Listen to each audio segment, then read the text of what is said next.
सबका जिन्होंने भी इस कहानी का पिछला भाग अभी तक नहीं देखा, पहले जल्दी से देख लो। अब कहानी को आगे बढ़ाते हैं। डोडो एक कैंची लेकर स्नो चीते के पीछे भाग रहा था, क्योंकि डोडो को स्नो चीते के फेदर को थोड़ा काट कर उसे सुंदर बनाना था। और स्नो चीता डोडो से डर कर वो आगे आगे भाग रहा था और वो दोनों भागम भाग करते हुए घर का कबाड़ा किए जा रहे थे। तब जूनियर चैन घर को साफ किए जा रहा था और ये सब देखकर मुंह जूनियर चैन से कहता है कि जूनियर चैन तुम ये सब कर क्यों रहे हो, छोड़ो ये सब। जूनियर चैन कहता है कि मुंह अगर तुम्हें कोई परेशानी हो रही है तो तुम अपने कमरे के अंदर जाकर आराम कर सकते हो, क्योंकि मुझे डोडो का ध्यान रखना है, क्योंकि सीनियर टैन अभी भी अपने कमरे में सो रहे हैं और बड़े भैया बाजिन सुबह सुबह उठकर चले गए हैं। उसी वक्त टैन के 4 दोस्तों में से 2 दोस्त टैन के घर में आते हैं और डोडो उन दोनों से कहने लगता है कि अंकल देखिए मेरा नया पेट डॉगी को। तब ये लो बिंदी वाला आदमी कहता है कि डोडो क्या तुम्हें पक्का यकीन है कि ये एक डॉगी है? उसके बाद उन दोनों का नजर मुंह की ओर जाता है और वो दोनों आपस में बात करने लगते हैं कि मुंह टैन के घर में कर क्या रहा है, क्या मुंह ने टैन के घर में कब्जा तो नहीं कर लिया?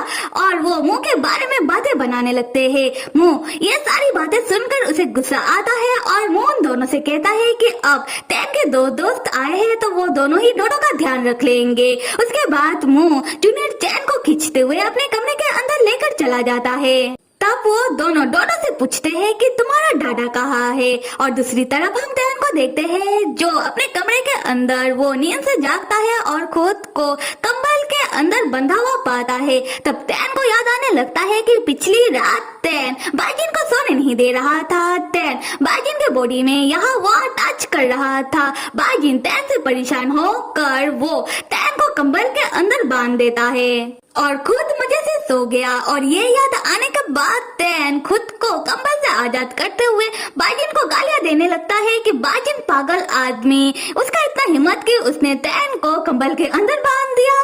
खैर तब टैन की नजर पड़ता है उसके हाथों की ओर, जहां डिमॉन किंग इलेक्शन के सेकंड राउंड के दौरान टैन के हाथों में चोट लगा था, पर अब उसका हाथों का घाव हील हो चुका है। ये देखकर टैन सोचने लगता है कि बाजिन ने उसके हाथों के घाव को ठीक कर दिया। बाजिन उतना भी बुरा नहीं है, वो बहुत ही अच्छा है कि वो टैन के बारे में इतना सोचता है। ये सोचकर टैन तब खुश होने लगता है।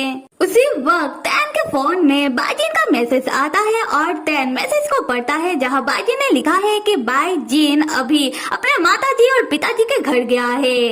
और यह पढ़कर टैन परेशान होकर सोचने लगता है कि लो हो गया, क्योंकि बाजिन के पिताजी बहुत ही गर्म मिजाज के हैं, तो कहीं वो बाजिन को पीट न डाले। तब टैन को अपनी लिविंग रूम से जोर से आवाज सुनाई देता है और टैन दौड़कर लिविंग रूम में आकर देखता है कि स्नो चीता अपने असली रूप में आ गया है, मतलब बड़ा स्नो चीता बन गया है। और डोडो और स्नो चीते ने खेल खेल में पूरी घर का कबाड़ा कर डाला। डोडो तब रोता हुआ अपने दादा से कहता है कि दादा ये डॉगी तो बड़ा डॉगी बन गया, बिल्कुल भी प्यारा नहीं लग रहा। तब स्नो चीता चीता भाषा में टैन से कहता है कि टैन के बेटे ने स्नो चीते की बालों की फेदर को काट कर उसे बदसूरत बना दिया। और वो दोनों एक दूसरे का शिकायत टैन को करने लगते हैं। टैन परेशान होकर कहता है कि चुप हो जाओ और जल्दी से मेरे घर को साफ करो। और स्नो चीता से कहता है कि अगर स्नो चीते ने टैन की बात नहीं मानी तो टैन स्नो चीते की शिकायत उसके मास्टर से करेगा। स्नो चीता डरते हुए कहता है कि क्या तुम मुझे धमकी दे रहे हो? अच्छा ठीक है, मैं तुम्हारा बात मान लेता हूँ। उसके बाद डोडो और स्नो चीता जो दोबारा छोटा हो गया है, वो दोनों मिलकर घर की सफाई करने लगते हैं। तब टैन के बाकी 2 दोस्त टैन से कहते हैं कि टैन तुमने तो बहुत अच्छे से इस स्पिरिचुअल बिस्ट को संभाला है। टैन अपने दोनों दोस्तों से पूछता है कि वो दोनों टैन के घर क्यों आए हैं, क्या कोई जरूरी काम है? तब वो दोनों टैन को बताने लगते हैं कि क्या तुम्हें नहीं पता बाजिन के बारे में? बाजिन को अपनी न्याय के कल्टीवेशन की दुनिया से बाउंटी मिला है। टैन कहता है कि तो क्या हो गया, बाजिन अपने परिवार का फर्स्ट यंग मास्टर है और साथ में वो बहुत जल्दी ही अपने सेक्ट का मास्टर भी बनने वाला है, तो बाजिन का कोई भी कुछ बिगाड़ नहीं सकता। तब टैन के बाकी दोस्त आपस में कहने लगते हैं कि देखा मैंने कहा था ना कि टैन को कोई फर्क नहीं पड़ेगा, बाजिन को अपनी न्याय के कल्टीवेशन की दुनिया से बाउंड्री मिले या फिर कुछ और। तब टैन उन दोनों से पूछता है कि वैसे बाउंड्री का मतलब क्या होता है?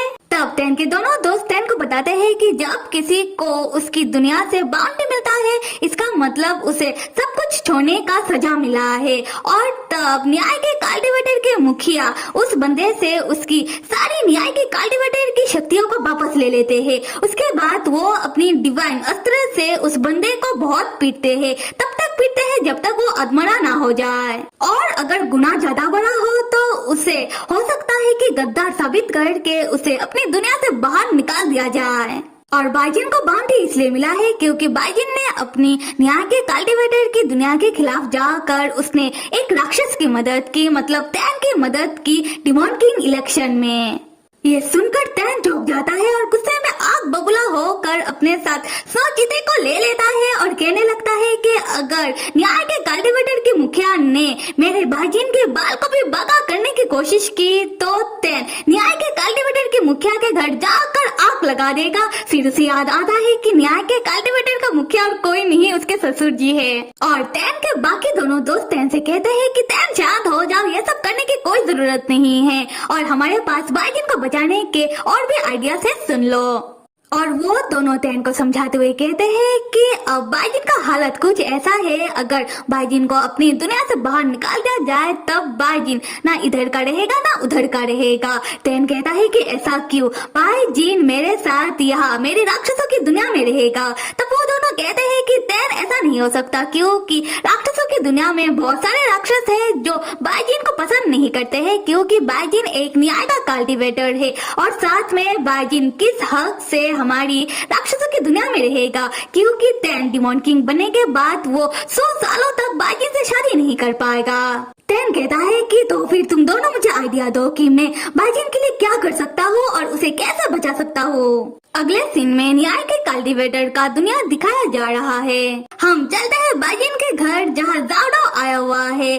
जाओडाओ को बाहर कुछ बाइजिन के परिवार के सेक्ट के स्टूडेंट मिल जाते हैं जो आपस में चुगलियां कर रहे थे, जहाँ कोई कह रहा था कि बाइजिन को हमारे न्याय के कल्टीवेटर के मुखिया जो हमारे सेक्ट मास्टर है उन्होंने अपने डिवाइन वेपन से खूब पीटा है। तो कोई कह रहा था कि ये तो होना ही चाहिए क्योंकि बाइजिन ने टैन का डिमॉन किंग इलेक्शन में मदद जो की। तो कोई और कह रहा था कि बाइजिन को उतना भी सजा नहीं मिला क्योंकि वो उनका बेटा जो है वो बहुत जल्दी ही ठीक हो जाएगा।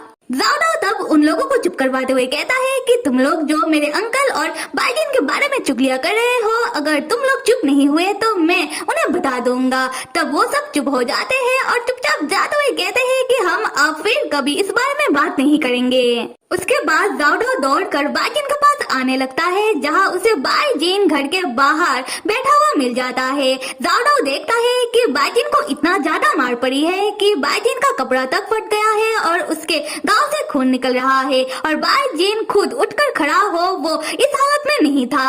जाओडाओ तब बाइजिन से कहने लगता है कि ये कैसा प्यार है तुम्हारे पिताजी का, उन्हें समझना चाहिए था कि तुमने जो भी किया गलत नहीं किया और देखो तुम्हें मार मार कर उन्होंने तुम्हारा हालत बिगाड़ दिया। तब जाओडाओ को घर के अंदर से डांट फटकार की आवाज़ें सुनाई देने लगती है जहाँ बाइजिन की माताजी बाइजिन के पिताजी को डांटते हुए कह रही थी कि बाउंड्री बाइजिन के ऊपर से हटाओ और तुम्हारी हिम्मत कैसे हुई कि तुमने मेरे बेटे को अपनी डिवाइन वेपन से पिटने की कोशिश की। एक ही बेटा है हमारा, क्या तुम्हें उसे मारने का इरादा है? अगर तुमने दोबारा मेरे बेटे को हाथ लगाने की कोशिश की तो मैं बाइजिन को अपने साथ लेकर अपने मायके चली जाऊंगी। बाइजिन के पिताजी कहते हैं कि मैंने ऐसा इसलिए किया क्योंकि बाइजिन ने टैन को डिमॉन किंग इलेक्शन में मदद किया। क्या जरूरत था टैन को डिमॉन किंग इलेक्शन लड़ने का और क्या जरूरत था बाइजिन को उसको डिमॉन किंग इलेक्शन में मदद करने का? बाइजिन की माताजी कहती है कि ये तुम नहीं कह रहे हो, ये तुम्हारा घमंड कह रहा है। अगर तुमने अपना घमंड को साइड नहीं रखा तो मैं सच में अपनी मायके चली जाऊंगी और तुम रहना अपने घमंड के साथ। फिर जाओडाओ बाइजिन को बाइजिन के कमरे में ले जाकर उसके घाव में मलहम पट्टी करते हुए कहता है कि अंकल ने उनके डिवाइन अस्त्र से तुम्हें मारा है, इसीलिए तुम्हारा घाव इतना जल्दी भरने नहीं वाला। बाइजिन पूछता है कि जाओडाओ क्या तुम यहाँ सेकंड एल्डर की खबर देने के लिए आए हो, तो जल्दी से बताओ। जाओडाओ कहता है कि नहीं, मैं एल्डर्स हॉल के एल्डर्स के डॉक्यूमेंट तक पहुंच नहीं पाया। बाइजिन पूछता है तो फिर तुम यहाँ क्यों आए हो? ज़ाओ गुस्सा करते हुए कहता है कि मुझे तुम्हारा फिक्र हो रहा था तो मैं तुमसे मिलने के लिए आया हूँ। मैं तुम्हारे घाव में मलहम पट्टी कर रहा हूँ, एटलीस्ट एक थैंक्स तो कह देते। बाइजिन कहता है दफा हो यहाँ से। ज़ाओ कहता है कि जिन मुझे एल्डर सॉल के एल्डर्स के डॉक्यूमेंट तो नहीं मिले, पर मुझे एक जरूरी खबर मिला है। कुछ दिन पहले हमारे कल्टीवेशन के ऑफिस में तुम्हारे अंकल फैन का एक खास बंदा आकर वहाँ से पता लो कि लाइन की सील के इंफॉर्मेशन वाला फाइल अपने साथ लेकर गया है। बाइजिन तब उठकर सामने की कुर्सी में बैठकर चाय बनाने लगता है और ज़ाओ बताने लगता है कि मुझे एक बात समझ नहीं आ रहा। पता लो कि लाइन वाले एरिया राक्षस कल्टीवेटर के लिए फायदेमंद है, क्योंकि अगर राक्षस कल्टीवेटर वहाँ जाकर कल्टीवेशन करेंगे तो वहाँ जो राक्षसी ऑरा है उससे उन्हें असीम शक्तियाँ प्राप्त होगा। तो फिर सदियों पहले कल्टीवेशन कमेटी ने लाइन को सील क्यों किया और तुम्हारे अंकल फैन को अब इस एरिया में इतना इंटरेस्ट क्यों है? क्यों तुम्हारे अंकल फैन लाइन के सील के बारे में इंफॉर्मेशन निकाल रहे हैं? जिन के ही ऐसा तो नहीं कि एल्डर सॉल का सेकंड एल्डर और कोई नहीं तुम्हारे अंकल फैन हो, क्योंकि डिमॉन किंग इलेक्शन में सेकंड एल्डर ने ही सुझाव दिया है लाइन के सील को तोड़ने का। खैर जो भी हो, मैंने कल्टीवेशन कमेटी की हाई अथॉरिटी से बात कर लिया है लाइन के सील के बारे में और वो लोग जल्दी ही इस बारे में कुछ करेंगे। बाइजिन बताता है कि जब से टैन के मास्टर होंग उनके शादी से भागे हैं तब से अंकल फैन का कोई पता नहीं, इसलिए बाइजिन को भी लगता है कि एल्डर सॉल के नए सेकंड एल्डर और कोई नहीं बाइजिन के अंकल फैन हैं। ज़ाओ कहता है कि क्या बाइजिन को डर लग रहा है कि अंकल फैन के कारण कहीं टैन को कोई नुकसान ना पहुंच जाए। बाइजिन कहता है कि देखो बाइजिन का गलती था, इसलिए बाइजिन किसी भी सजा के लिए तैयार है, पर अगर टैन का सवाल है तो टैन को नुकसान पहुंचाने के लिए सबको पहले बाइजिन का सामना करना होगा।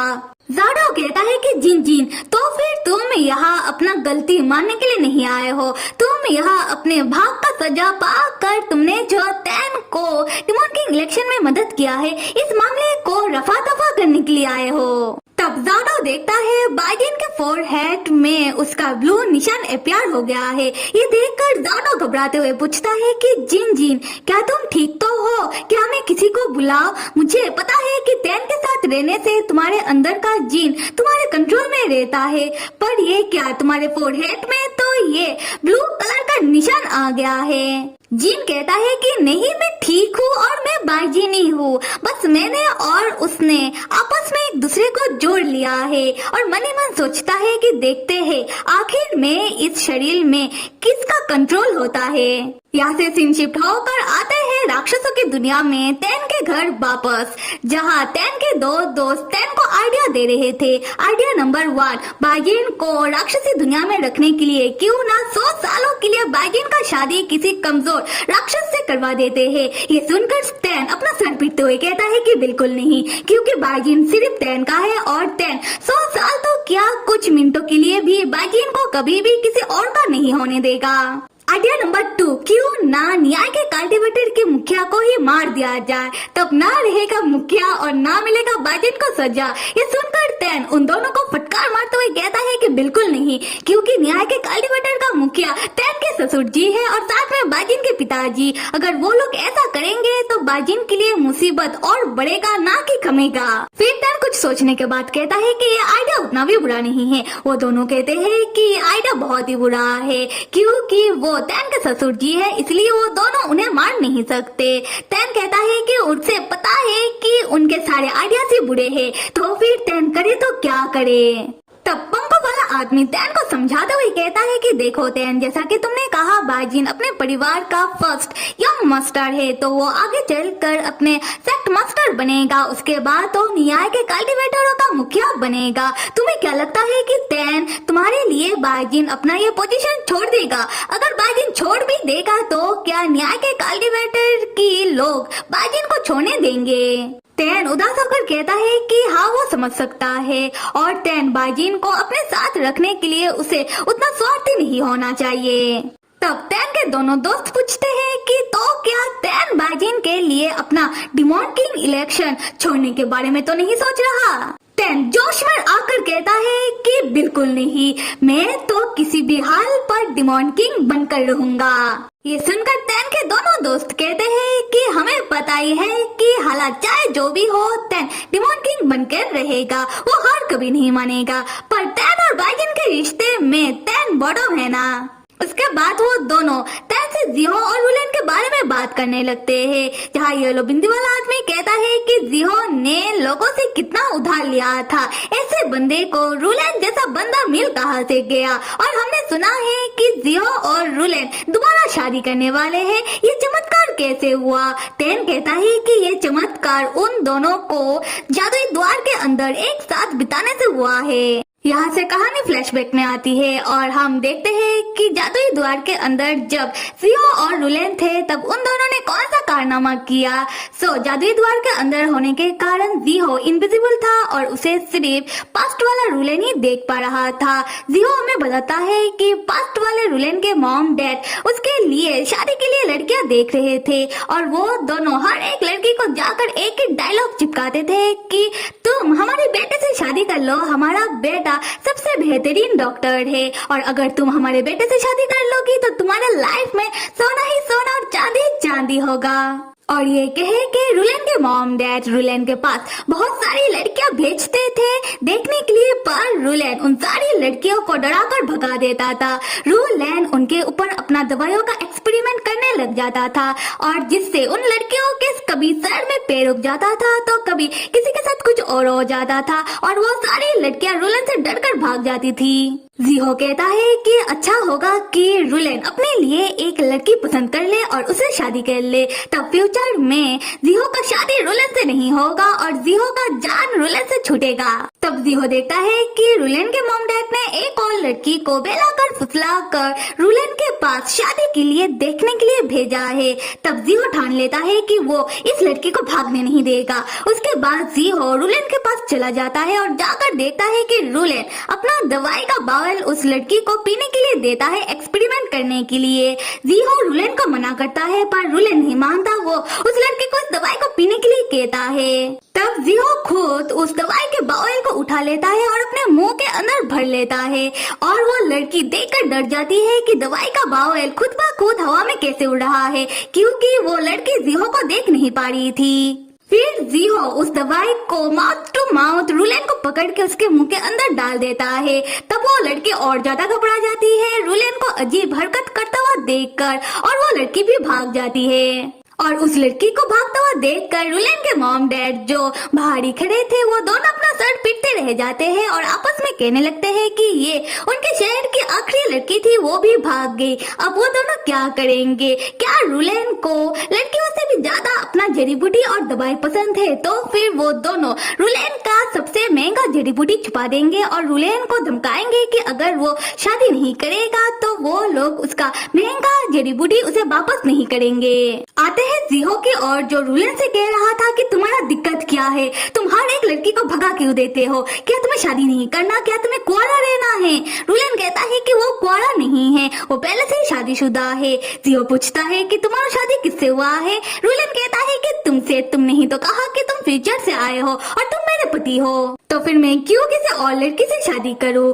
तब जिहो अपने फ्यूचर के बारे में बताते हुए कहता है कि अगर रुलेन का शादी जिहो से होगा तब आगे जाकर जिहो ने जिन जिन लोगों से पैसा उधार लिया है उन सारे लोगों को पैसा वापस लौटाना होगा रुलेन को, और वो पैसा बहुत बड़ा अमाउंट है। उसके बाद उन दोनों को एक छोटे से घर में रहना होगा और अब ये जाने के बाद भी क्या रुलेन जिहो से शादी करना चाहेगा। तब जिहो देखता है कि रुलेन का सर चकरा रहा है। जिहो पूछता है कि क्या हुआ तुम्हें, क्या ये सुनकर तुम्हारा सर चकरा रहा है। रुलेन कहता है कि वो बात नहीं है, रुलेन का सर इसलिए चकरा रहा है जो दवाई जिहो ने अभी अभी रुलेन को पिलाई उसके कारण, और उस दवाई के कारण रुलेन बेहोश होने लगता है। जिहो जैसे ही रुलेन को संभालने के लिए जाता है वो उसी वक्त पास्ट वाले रुलेन के पास से गायब होकर पास्ट में और आगे चला जाता है, उस समय में जहाँ रुलेन और जिहो वाकई में पहली बार मिले थे और जिहो नशे में था और उसने रुलेन के साथ वो सब किया था उस कमरे के अंदर। तब पीछे से फ्यूचर वाला रूलेन आता है। जिहो अपने वाले रूलेन को देखकर पूछने लगता है कि तुम कहाँ थे। रूलेन बताता है कि वो इस वक्त में था जब जिहो ने रूलेन के साथ जबरदस्ती वो सब किया था। फिर जिहो पास्ट वाले जिहो को रूलेन के साथ वो सब करता हुआ देखने लगता है और उसका वाला रूलेन जिहो का आंखें ढक लेता है। जिहो कहता है कि इतना शर्मा क्यों रहे हो, उन दोनों के बीच वो सब हो चुका है और जिहो कितना कूल है जो रूलेन के साथ वो सब कर रहा है। रूलेन कहता है कि थोड़ी देर चुप रहो क्योंकि अब मैं अपनी स्पिरिचुअल शक्तियों का इस्तेमाल करके हम दोनों को इस जादुई द्वार से बाहर निकालने वाला हूँ। उसके बाद वो दोनों जादुई द्वार के अंदर से बाहर आ जाते हैं अपनी असली दुनिया में। उसके बाद वो दोनों अपने घर की ओर आते हुए बातें करने लगते हैं, जहाँ रूलेन जिहो से पूछता है कि जिहो जादुई द्वार के अंदर पहले कहाँ चला गया था। जिहो बताता है कि वो 10 साल पीछे पास्ट में चला गया था जहाँ उसका मुलाकात पास्ट वाला रूलेन से हुआ था। क्या रूलेन को याद नहीं कि उस रात से भी पहले उन दोनों का मुलाकात हो चुका है? तो रूलेन ने ये बात जिहो को क्यों नहीं बताई? रूलेन बताता है कि जिहो को याद होगा कि जिहो ने उस समय एक दवाई माउथ टू माउथ रूलेन के मुंह के अंदर डाल दिया था, तो उस दवाई का असर रूलेन के ऊपर थोड़ा गलत तरीके से हो गया था, जिससे रूलेन की यादें उस समय की सारी धुंधली हो गई थी। पर रूलेन को ये जरूर पता था कि उसके लाइफ में कोई खास आया था, पर कौन ये उसे याद नहीं था। और उसके कुछ साल बाद जब रूलेन को जिहो रास्ते में नशे की हालत में मिला और रूलेन ने जिहो का मदद किया और मदद के बदले जिहो जबरदस्ती रूलेन के साथ वो सब करने लगा, तब जिहो को नजदीक से देखकर रूलेन को याद आ गया कि उसके लाइफ में जो खास आया था, जिसको देखते ही रूलेन को पहली नजर का प्यार हो गया था, जो आया तो था फ्यूचर से और कह रहा था कि वो रूलेन का पति है, वो और कोई नहीं बल्कि वो बंदा है जो रूलेन के साथ जबरदस्ती वो सब करने की कोशिश कर रहा था जिहो। और इसीलिए तब रूलेन ने जिहो को उसके साथ वो सब करने दिया। ये सब जानकर जिहो को झटका लगता है क्योंकि जिहो को तो लग रहा था कि उस समय जिहो ने रूलेन का फायदा उठाया। अब उसे पता चला कि असली फायदा तो रूलेन ने जिहो का उठाया, जिससे आगे जाकर रूलेन जिहो को शादी के लिए कह सके। उसके बाद जिहो टॉपिक चेंज करते हुए कहता है कि हम दोनों जो जादुई द्वार के अंदर से बाहर आ गए हैं, ये बात मैं तैन को फोन करके बता देता हूँ कि हम दोनों ठीक है। रूलेन कहता है कि जरूरत नहीं है, मैं ही तैन को फोन करके बता दूंगा और साथ में मैं तैन और बाजिन को इनवाइट भी कर लूंगा कि हम दोनों दोबारा शादी कर रहे हैं। जिहो पूछता है कि मैंने शादी के लिए हाँ कब कहा? रूलेन कहता है कि 10 साल पहले। अगले सीन में तैन का घर दिखाया जा रहा है, जहाँ तैन के पास डिमोन किंग इलेक्शन का आखिरी राउंड का टोकन आया है, जहाँ लिखा है कि डिमोन किंग इलेक्शन के सारे कैंडिडेट को एल्डर्स हॉल के फॉरबिडन ग्राउंड पाताल लोक के द्वार के सामने बुलाया गया है। तब तैन के दोस्त कहते हैं कि उन लोगों का वहाँ कोई काम नहीं है, इसीलिए वो लोग तैन के साथ नहीं आ रहे हैं। तैन कहता है कि कोई बात नहीं, तुम लोग मेरे घर रह के मेरे डोरों का ध्यान रखो और मैं डिमोन किंग इलेक्शन की आखिरी राउंड के लिए निकल रहा हूँ। तब तैन के दोस्त कहते हैं कि क्या तैन बाइजिन के आने का इंतजार नहीं करेगा? तैन इस बात का कोई जवाब नहीं देता और वो आखिरी राउंड के लिए निकल पड़ता है। तब तैन के दोस्त बात करने लगते हैं कि एक बार तैन डिमोन किंग बन जाए, उसके बाद वो बाजिन से शादी कर ले, तब तैन के लाइफ में सब सही हो जाएगा। उसके बाद येलो बिंदु वाला आदमी मुंह के कमरे का ओर देखकर कहता है कि मुंह को भी ये डिमोन किंग इलेक्शन की आखिरी राउंड का टोकन मिला होगा और मुंह और जूनियर चैन कब से कमरे के अंदर बैठे हुए हैं और बाहर उन लोगों ने साउंड प्रूफ जादू करके रखा है, अंदर वो लोग कर क्या रहे हैं? तब पंखों वाला आदमी कहता है कि वो लोग अंदर जो भी कर रहे हैं हम वो सुन ना पाए, इसलिए तो उन लोगों ने बाहर साउंड प्रूफ जादू करके रखा है। फिर हम कमरे के अंदर मुंह और जूनियर चैन को देखते हैं और मुंह के पास भी डिमोन किंग इलेक्शन की आखिरी राउंड का टोकन था और जूनियर चैन मुंह से कह रहा था कि कोई जरूरत नहीं है डिमोन किंग इलेक्शन की आखिरी राउंड में जाने का, क्योंकि तुम्हारा तबीयत अभी भी पूरी तरीके से ठीक नहीं हुआ है। मुंह कहता है कि वहाँ जाना मेरे लिए जरूरी है, अगर तुम्हें मेरा इतना ही फिक्र हो रहा है तो तुम भी मेरे साथ चलो। तो फिर मेरे प्यारे मित्रों, एक्सप्लेनेशन अगर पसंद आया तो लाइक, सब्सक्राइब और कमेंट करना तो बिल्कुल भी मत भूलिएगा। Till then stay with me and see you.